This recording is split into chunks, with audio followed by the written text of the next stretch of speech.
পশ্চিমবঙ্গ একটা রাজ্য যেখানে ইতিহাসের ছায়া কুয়াশার মধ্যে মিলেমিশে যায়, কিন্তু এই ছায়ার ভিতর লুকিয়ে আছে কিছু জায়গা যেগুলোতে রাত নামলেই ভয় জেগে ওঠে। আজ আমরা দেখব পশ্চিমবঙ্গের সবচেয়ে ভুতুড়ে জায়গা, ন্যাশনাল লাইব্রেরি, বইয়ের শহর, কিন্তু রাতের বেলা বইগুলো শোনায়। ব্রিটিশ যুগের এক অফিসারের আত্মা এখনো এই করিডোরে ঘুরে।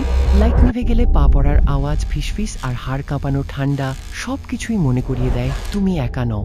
রাইটার্স বিল্ডিং, কলকাতার প্রতীকী ভবন, কিন্তু রাত হলে এখানে পা পড়ার আওয়াজ, ফিসফিস করা আর ছায়ার চলাফেরা, যেন কেউ অতীত থেকে ফিরে এসে এখনো এই ভবনে বসবাস করে।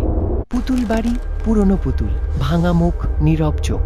লোকেরা বলে রাতের বেলা পুতুলগুলো হঠাৎ সচল হয়ে ওঠে, মনে হয় কেউ তোমাকে চুপচাপ দেখছে। রবীন্দ্র সরোবর মেট্রো, শেষ ট্রেনের পর দেখা যায় এক সাদা শাড়ি পরা লেডি। সে আসে, দাঁড়ায় আর চুপচাপ তাকিয়ে থাকে।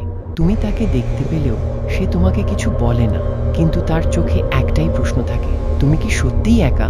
সাউথ পার্ক স্ট্রিট কবরস্থান, কলোনিয়াল যুগের পুরনো কবর।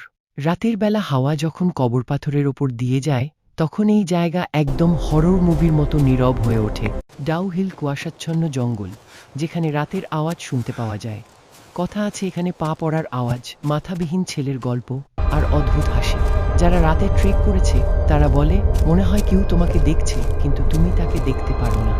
এই জায়গাগুলো সত্যি ভুতুড়ে নাকি শুধু গল্প, সেটা হয়তো জানা যায় না, কিন্তু একটাই কথা নিশ্চিত, যদি তুমি কখনো রাতের বেলা এই জায়গাগুলোতে যাও, তোমার হৃদস্পন্দন থেমে যাওয়া বন্ধ করবে না, আর মনে থাকবে এখানে কেউ তোমাকে সব সময় দেখছে।